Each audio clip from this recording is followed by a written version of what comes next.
제가 오늘 성경 본문을 가지고 강해하는 것이 간단하지가 않습니다.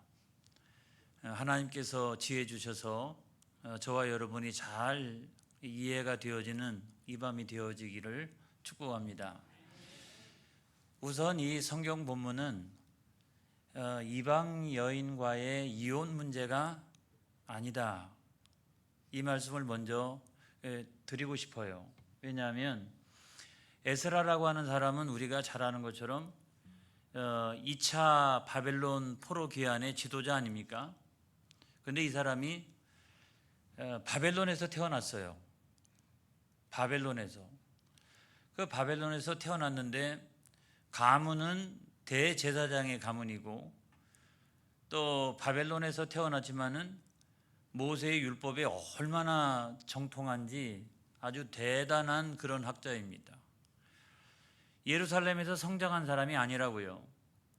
그 포로가 되는 그 환경 가운데 하나님의 말씀을 얼마나 깊이 연구했으면 아주 그냥 모세 오경에 정통한 그런 학자가 되었을까요? 대단한 사람이에요. 해서 그가 이제 그 소위 유대인들의 그 성경 주석이라고 불리는 미드라시 할라카, 이거를 그 집필한 사람이기도 하고, 또 유대교의 회당을 창설한 사람이에요. 그러니까 종교로서의 유대교, 종교로서의 유대교를 생각하면 그 유대교의 거의 시족격인 사람이 이 사람이에요. 굉장한 사람인 거예요. 그런데 이 사람이 그 2차 그 포로 귀환 당시에 많은 사람들을 데리고 예루살렘에 딱 와서 보니까 가장 먼저 알겠는 거는 뭐냐면 1차 포로 귀환에서 돌아왔던 사람들이 이방 여인들과 결혼하는 경우가 많더라 하는 거예요. 어느 방백 한 사람이 나와가지고 그거에 대해서 이야기를 하고 있잖아요. 그러니까 1차 바벨론 포로 귀환 하고 난 다음에 2차까지는 한 80년 정도의 시간이 흘렀어요. 그 사이에 1차 바벨론 포로 귀환자들 마음속에 있었던 그 뜨거움이 사라지기 시작을 하고, 성전 건축으로 모아졌던 그 열정이 사라지기 시작하면서 이들이 타락해 가기 시작하고 주변에 있는 그 이방 여인들과 결혼하기 시작을 했다는 거죠. 저는 이 대목에서 정말 중요한 것 가운데 하나가 영적 지도자가 중요하다, 이 말씀을 드리고 싶어요. 제가 요즘 같은 시대에도 다 말씀드릴 수는 없지만, 여러분, 성전 건축을 멋있게 해놨는데 왜 이들이 타락을 했을까요? 하나님의 말씀을 제대로 가르칠 수 있는 지도자가 없으니까 그 80년 사이에 이들은 원래 상태로 돌아간 거예요. 그래서 오늘 이 시대도 누가 중요하냐?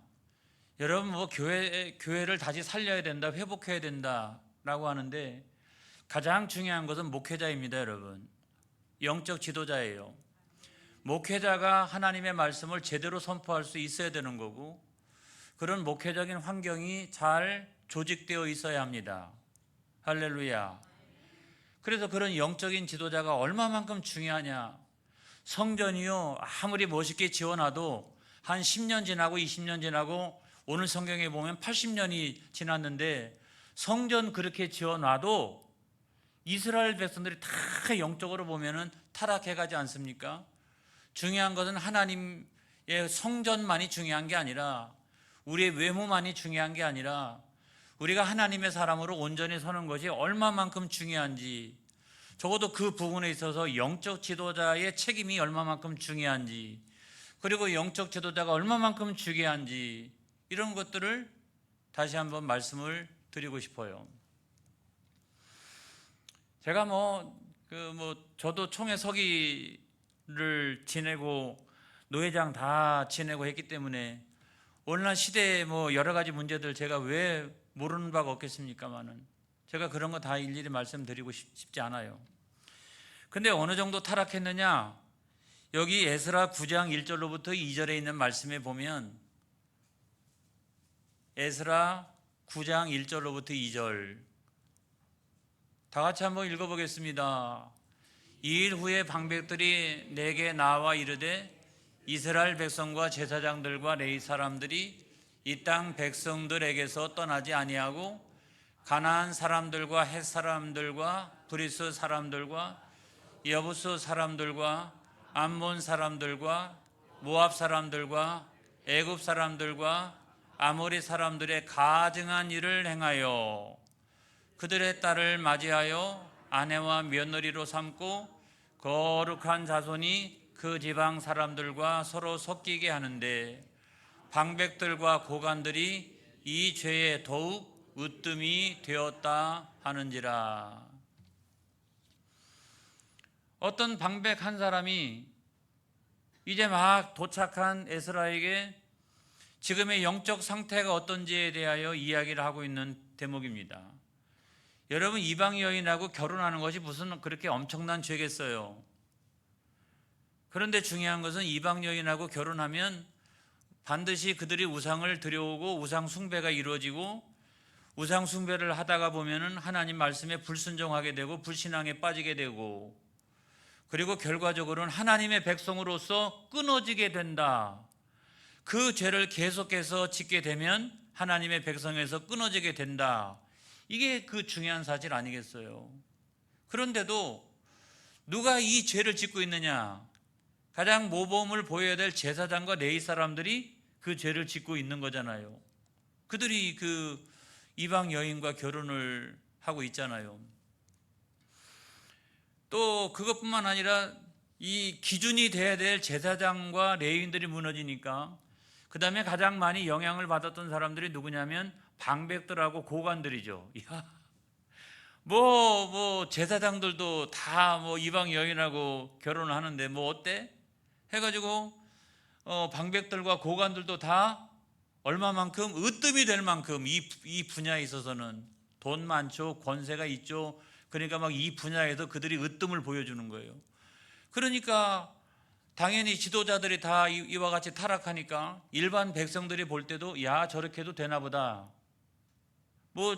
영적인 지도자들도 다 그렇게 하고 그 다음에 세상의 지도자들도 다 그렇게 행하나니 그러니까 우리도 그것이 죄라고 할 수 있느냐라고 하면서 그들 역시도 이방 여인들과 결혼하기를 시작을 했다는 거죠.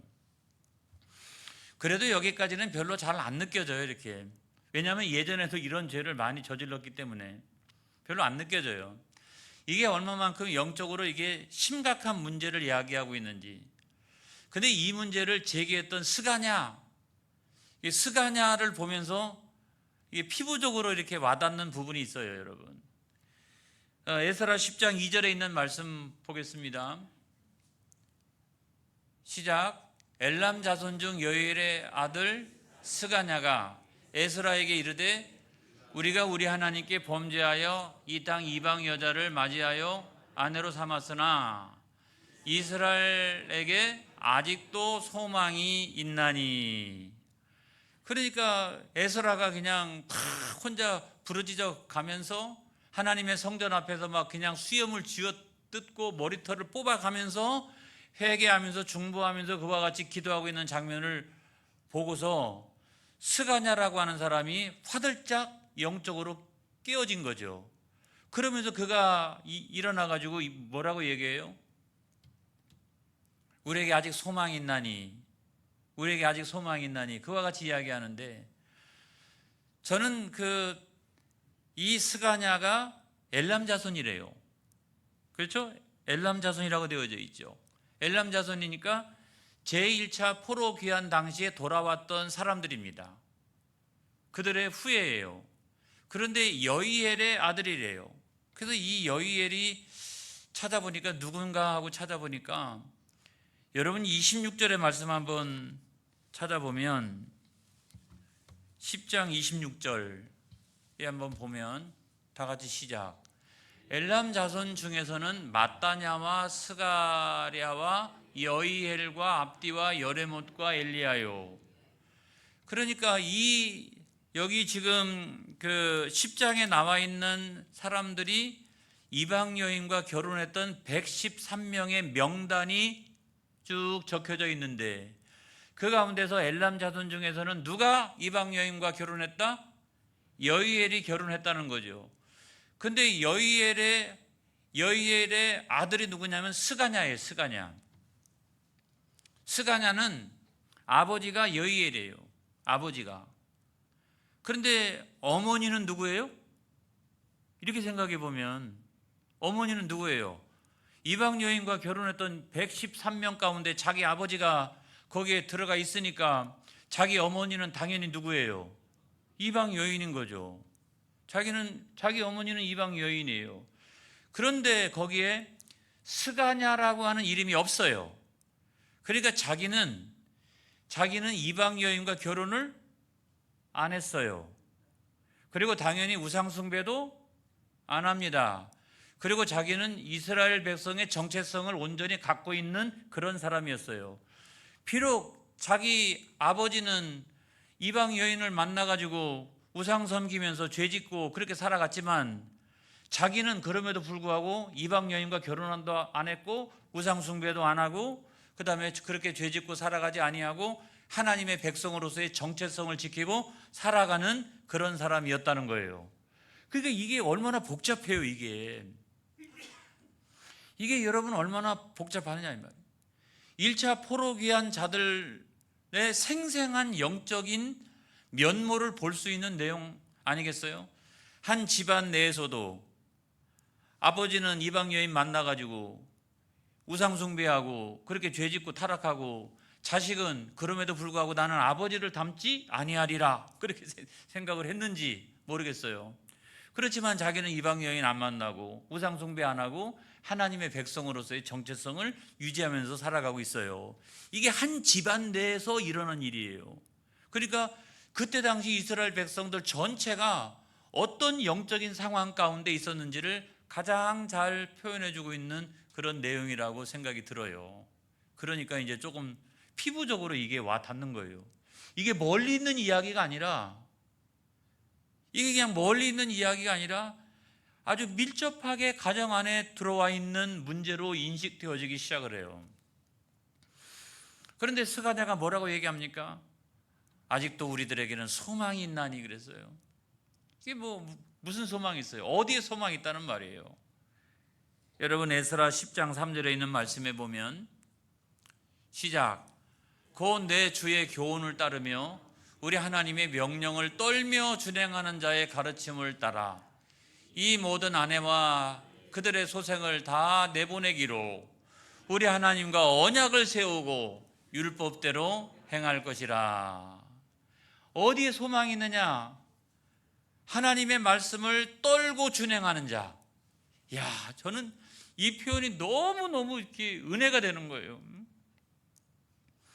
오늘 이 시대도요, 하나님께서 원하시는 사람이 누구냐? 하나님의 말씀에 대하여 떨면서 준행하는 자. 다 타락해가도 떨면서 준행하는 자. 그 한 사람. 그 사람이 누굽니까? 에스라 아닙니까?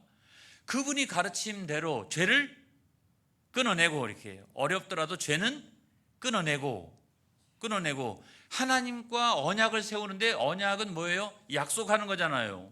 하나님 앞에서 약속하기를 어떻게? 하나님의 율법을 따라 우리는 행할 것이다. 그러니까 하나님 말씀에 나는 순종할 것이다. 죄는 끊어내고 하나님과 약속하면서 하나님 아버지 나는 이제 하나님 말씀대로 살기로 맹세합니다. 약속합니다. 여러분 거기에 소망이 있다는 거예요. 근데 제가 여기 읽다가 깜짝 놀라는 부분이 있어요. 뭐냐면 그 소생을 다 쫓아내면 자기는 해당이 돼요, 안 돼요? 예?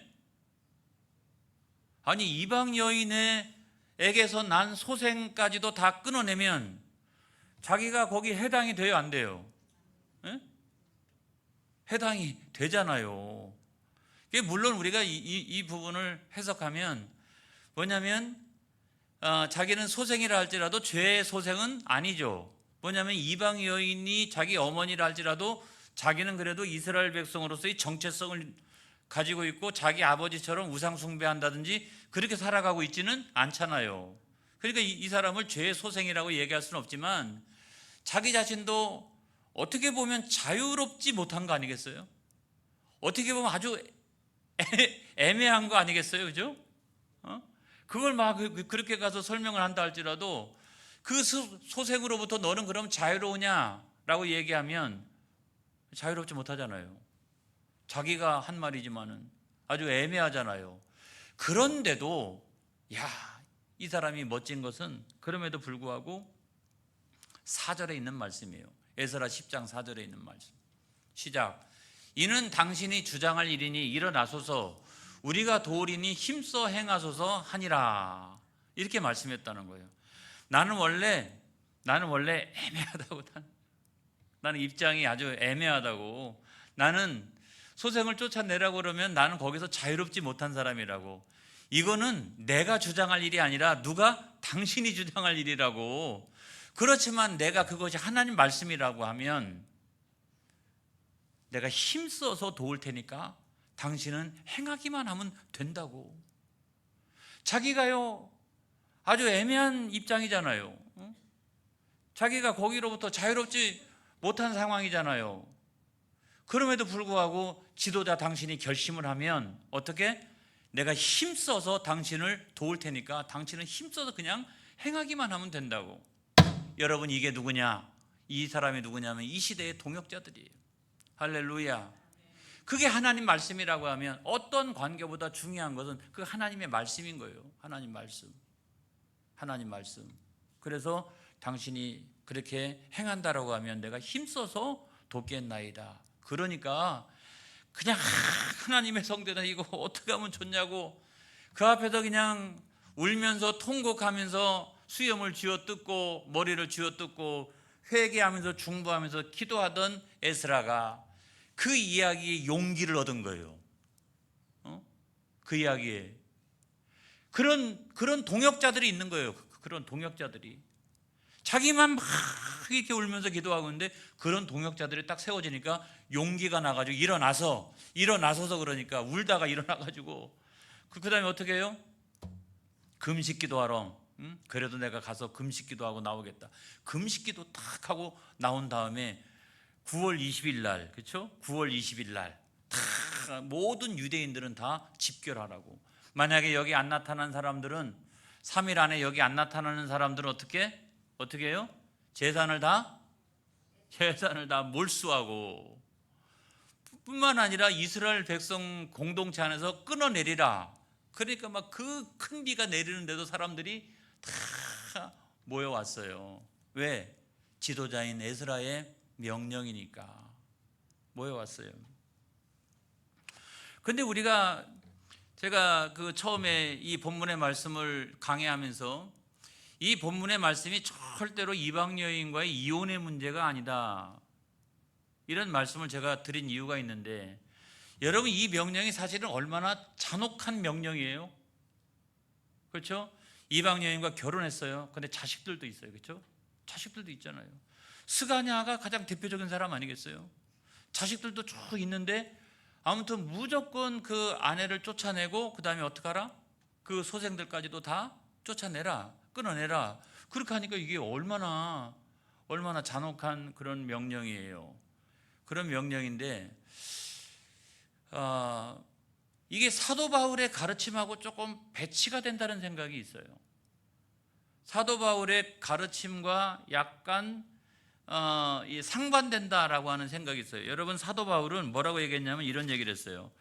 고린도전서 7장 12절로 13절 말씀을 한번 보겠어요. 시작. 그 나머지 사람들에게 내가 말하노니 이는 주의 명령이 아니라 만일 어떤 형제에게 믿지 아니하는 아내가 있어 남편과 함께 살기를 좋아하거든 그를 버리지 말며 그랬어요.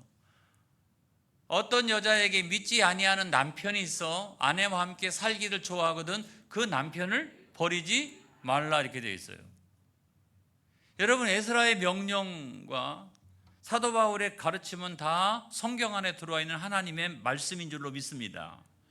근데 우리가 이 부분을 보면 이게 충돌하고 있는 것 같거든요. 이게 그 불신앙을 가지고 있는 남편이나 아내나 절대로 버리면 안 된다, 이 얘기고, 에스라의 명령은 뭐예요? 에스라의 명령은 이방 여인을 끊어내라. 심지어는 그 소생까지도 끊어내라. 이렇게 되어져 있는데 하나님의 말씀은 절대로 충돌하지 않는 줄로 믿습니다.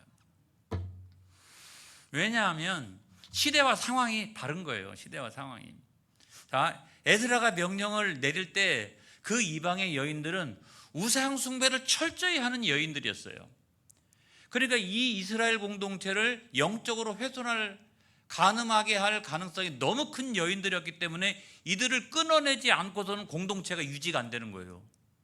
아까 제가 말씀드렸잖아요. 한 집안 내에서 이게 얼마나 영적으로 복잡한지 이거를 끊어낼 수가 없는 거예요. 이게 한 가정 안에까지 깊숙이 들어와 있기 때문에 이걸 끊어내기가 어려운 거예요. 그래서 극단적인 조치로 끊어내라 그런 거예요. 끊어내라.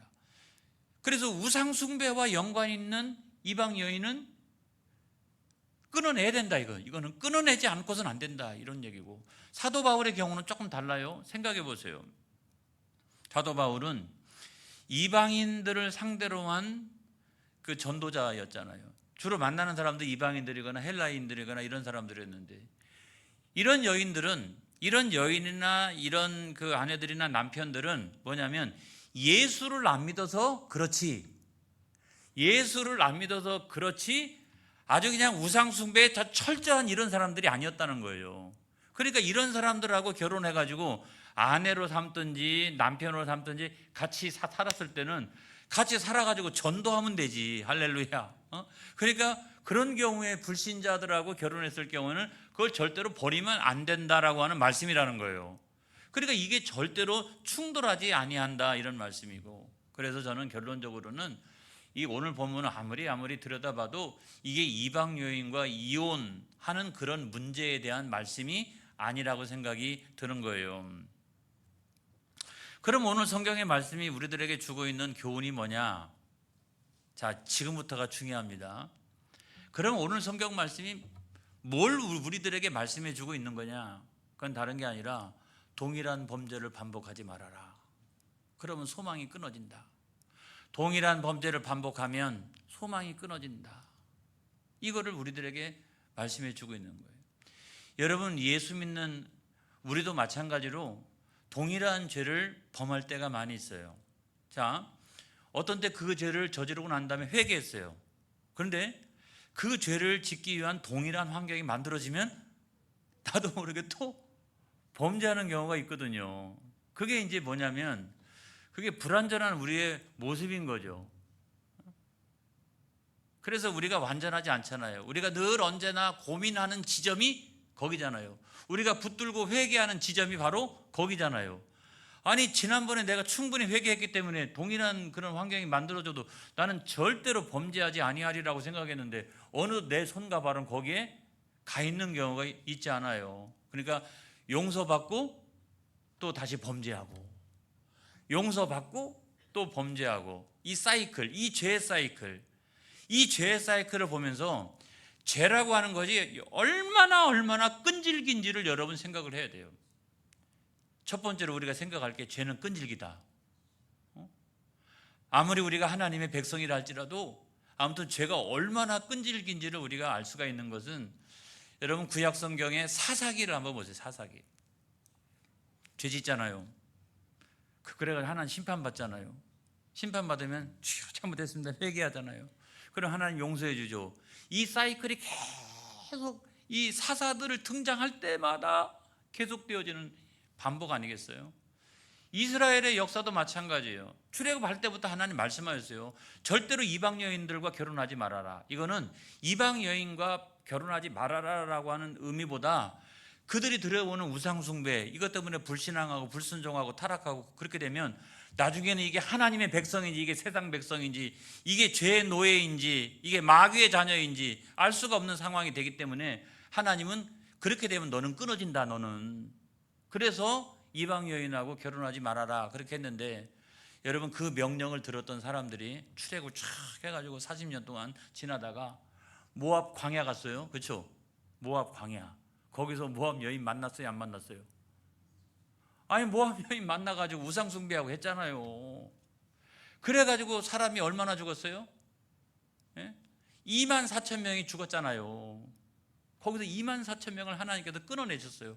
아니 이들이 조금 있으면 가나안 땅에 들어가야 되는데 여기에 와가지고 예전의 범죄를 다시 반복하니까 하나님이 끊어내신 거예요. 나중에 왕조 시대가 됐어요.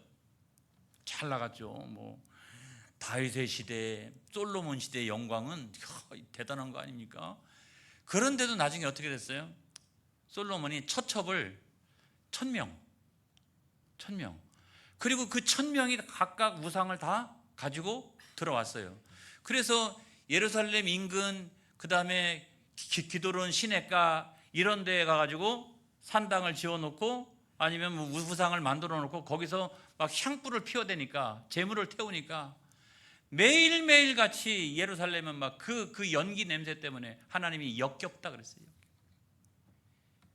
하나님의 도성 그 예루살렘을 보면서 하나님은 역겹다, 그렇게 여러분 말씀하신 것을 우리가 보게 돼요.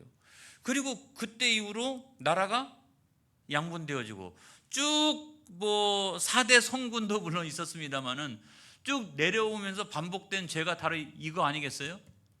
이 죄 짓다가 우상 숭배하다가 70년 동안 바벨론에 포로가 돼가지고 잡혀간 거 아니겠습니까?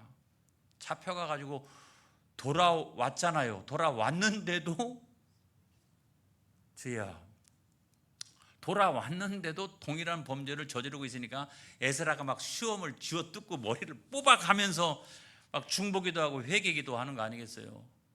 이거 끊어내고 싶은데도 여전히 끊어지지 않는 이 그 민족 안에 있는 이 동일한 범죄의 반복, 이게 계속 이루어지니까 너무너무나 기가 막힌 거죠. 그래서 구약시대가 어떻게 마무리가 되느냐? 구약시대가 말라기 2장 11절로부터 12절에 있는 말씀에 보면 이 구약시대 맨 마지막도 역시 동일한 범죄를 저지르다가 소망이 없는 구약시대로 끝나요. 여러분 읽어보겠습니다. 시작. 유다는 거짓을 행하였고 이스라엘과 예루살렘 중에서는 가증한 일을 행하였으며 유다는 여호와께서 사랑하시는 그 성결을 욕되게 하여 이방신의 딸과 결혼하였으니 이 일을 행하는 사람에게 속한 자는 깨는 자나 응답하는 자는 물론이요 만군의 여호와께 제사를 드리는 자도 여호와께서 야곱의 장막 가운데서 끊어버리시리라. 이게 구약 성경의 맨 마지막에 있는, 그때까지도 동일한 범죄를 저지르고 있기 때문에 하나님께서 뭐라고 말씀하세요? 끊어내리라. 다시 말하면 너희들은 소망이 없어 이제. 그러니까 동일한 범죄를 계속해서 반복하면 소망이 끊어지는 거예요. 소망이 끊어지는 거예요. 동일한 죄를 계속해서 반복해가면 안 됩니다. 그거요 무서운 일이에요. 무서운 일. 소망이 다 끊어져 가는 거예요. 그래서 구약시대가 끝나고 신약시대가 시작된 거예요. 그래서 모든 사람이 다 소망이 없는 거예요. 죄를 안 짓는 사람이 없고 말이죠. 그 죄를 계속해서 반복해 가니까 그 시대가 끝나는 거예요. 그러나 우리가 구약 성경을 통해서 배울 수 있는 것은 어떤 거냐면 동일한 죄를 계속 반복하면 안 된다. 그러면 소망이 끊어진다. 집안의 소망이 끊어지고 다 소망이 끊어져 가기 시작한다. 여러분 이 말씀을 우리가 아프게 들어야 할 줄로 믿습니다. 그럼 우리가 어떻게 해야 되느냐? 그것만 짧게 말씀드리고 마치려고 합니다. 중요한 것은 어떻게 하면 좋겠느냐? 첫 번째로는 자신의 죄를 놓고 울어야 합니다. 울어야 합니다. 요즘에는 울음이 없죠. 그죠? 옛날에 우리 권사님들 보면 부흥회만 하면 말이죠, 밤을 새워가면서 울면서 떼굴떼굴 구르고 있었어요. 근데 한국교회가 요즘 울음이 없어졌어요. 근데 우는 게 굉장히 중요해요. 자기 죄를 놓고. 왜냐하면 에스라가 하나님의 성전 앞에서 막 울면서 기도하고 있잖아요. 아니 자기가 범죄했냐고요. 자기가. 그런데 이스라엘 백성들의 죄를 놓고서 자기가 막 울면서 기도해요. 왜 그렇게 막 울고 수염을 쥐어뜯고 머리털을 뽑을 정도로 그렇게 했을까요? 이 끊어지지 않는 죄. 죄가 이 죄를 이길 수가 없어요. 조금 있으면 또 반복하고 또 반복하고 또 반복하고. 그래서 얼마나 혼나고 돌아왔는데도 역시 반복하고 있는 거예요. 야, 이거 정말 끊어질 수가 없구나. 그렇게 생각하니까 뭐밖에 안 나와요? 눈물밖에 안 나오는 거예요. 죄를 이길 수가 없구나. 죄가 이게 쉽게 끊어지는 게 아니구나 라고 생각하니까 막 울고. 에스라만 우는 게 아니라 그걸 지켜보고 있는 모든 백성들 남녀노소도 다 함께 울고 있는 거예요. 울어야 합니다, 여러분. 왜냐하면 운다라고 하는 것은 그만큼 그 죄에 대하여 너그럽게 생각하지 않는다는 거예요. 내가 정말 심각하게 생각한다는 거예요. 심각하게 생각하니까 내가 지은 죄 때문에 눈물이 나는 거예요. 이거 죄 아니야, 이거. 내가 죄를 반복하고 또 짓고 해도 이거 죄 아니야. 절대로 눈물 안 나오거든요. 근데 눈물이 나오는 것은 죄에 대해서 내가 절대로 너그럽지가 않은 거예요. 심각한 거예요, 이거. 죄 짓다가 나 진짜 소망이 없는 사람이 되는구나, 이거. 그러니까 막 눈물이 나는 거예요. 눈물이 나는 거예요. 그런데 하나님은 그 눈물을 보시고 용서하시고 할렐루야, 이길 힘을 주신다. 이걸 여러분 믿으시기 바랍니다. 그러다가 죄가 그냥 내 결심으로 끊어지는 게 아니라 하나님의 은혜로 끊어지는 거예요. 울다가 끊어지는 거예요. 울다가 하나님이 용서해 주시고 힘 주셔가지고 그 죄가 끊어지기 시작을 하는 거예요. 하나님의 은혜로. 할렐루야. 그래서 울어야 된다. 그 다음에 두 번째로는 그 다음에 내 자신을 세워야 된다. 이런 말씀을 드리고 싶어요. 여러분 그 에스라 10장 3절에 있는 말씀 한 번만 더 보겠습니다. 시작. 곧 내 주의 교훈을 따르며 우리 하나님의 명령을 떨며 준행하는 자의 가르침을 따라 이 모든 아내와 그들의 소생을 다 내보내기로 우리 하나님과 언약을 세우고 율법대로 행할 것이라. 자, 죄를 끊어내고 난 다음에는, 그래요, 한 번 죄를 끊어내고 난 다음에는 이것이 반복되지 않기 위해서는 뭐냐면 내 안에 충만으로 채워야 될 것이 있어요. 성령 충만, 말씀 충만, 은혜 충만. 근데 뭘 채워야 되느냐? 여러분, 하나님의 말씀을 세워야 돼요. 하나님 내가 약속합니다. 하나님 내가 약속합니다. 언약을 세운다라고 하는 것이 그거예요. 하나님 내가 이제 약속합니다. 하나님 절대로 앞으로 나는 하나님의 율법대로 행할 것입니다. 하나님 말씀대로 내가 살아갈 것입니다. 라고 해서 어떻게 해요? 내 안에다가 하나님의 말씀으로 가득 채우니까 성령님이 역사하고 은혜가 가득하게 해서 다시는 죄 짓지 않는, 아까는 눈물을 흘렸지만 이제는 하나님의 말씀이 딱 내 안에 세워지니까 그걸 능히 싸워서 이길 수 있는 힘이 생긴 거예요. 성령의 검이 있으니까. 성령의 검이. 아까는 그냥 울기만 했지만 지금은 내 안에 충만으로 이 성령의 검이 있으니까 맞서 싸울 수 있는 힘이 생기는 거예요. 여러분, 귀신이 나갔다가도 내 안에 텅 비어 있으면 일곱 귀신. 여러분, 그 말씀이 있잖아요. 그걸 우리가 생각해 보면 일단 죄를 끊어낸 것만이 중요한 거냐, 몰아낸 것만이 중요한 게 아니라 그 안을 영적으로 가득 채워야 되는데, 할렐루야, 성령으로, 하나님의 말씀으로, 은혜로 가득 채워놔야 돼요. 그래야 능히 이길 수 있는 거예요. 나사렛 예수 이름으로 명하노니 떠나갈지어다. 이래가지고 능히 이길 수 있는 거예요. 그 다음에 맨 마지막에 그렇게 이제 결심도 하는데 가장 중요한 것은 하나님과 성도 사이에 유일한 중보자가 되시는 예수님, 오직 예수님께 소망이 있다. 이 말씀을 마지막으로 드리고 싶습니다. 왜냐하면 스가랴를 우리가 생각을 해보면 스가랴는 아무튼 자기는 그래도 온전하다고 하지만 이방 여인의 아들이었고 죄인의 아들이었잖아요.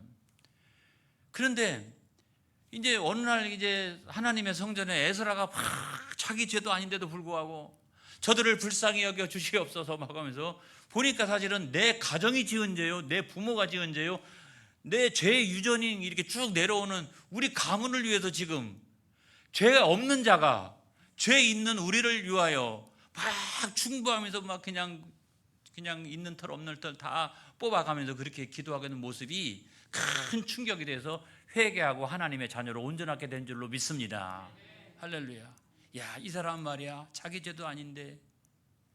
오늘날 우리는 마찬가지 아니겠어요? 우리도 죄인인데 예수님께서 우리 죄를 대신하여 십자가 위에서 대신 형벌을 다 당하시고 죄책을 짊어지시고 저를 믿는 자들에게 죄사함의 은총을 베풀어 주셨으니 이 얼마나 감사한가. 내가 다시는 죄짓지 않고 내가 하나님의 자녀에 합당한 사람으로 내가 살아가겠나이다. 이게 하나님의 자녀 아니겠어요? 그래서 맨 마지막에 결국 중요한 것은 잘 울고 그 다음에 결심도 해야 되겠지만 가장 중요한 것은 그럼에도 불구하고 나를 위하여 여전히 중보하면서 기도하시는 예수님, 그 예수님께 소망을 두고 살아나가는 것이야말로 가장 중요하다. 우는 것도 한두 번이고 결심하는 것도 한두 번이고, 중요한 것은 내 생애 전체에 그리스도 예수가 우리에게 소망이 되어야 할 줄로 믿습니다. 자, 마지막으로 히브리서 7장 24절로 25절 시작. 예수는 영원히 계심으로 그 제사장 직분도 갈리지 아니하느니라. 그러므로 자기를 힘입어 하나님께 나아가는 자들을 온전히 구원하실 수 있으니 이는 그가 항상 살아계셔서 그들을 위하여 간구하심이라.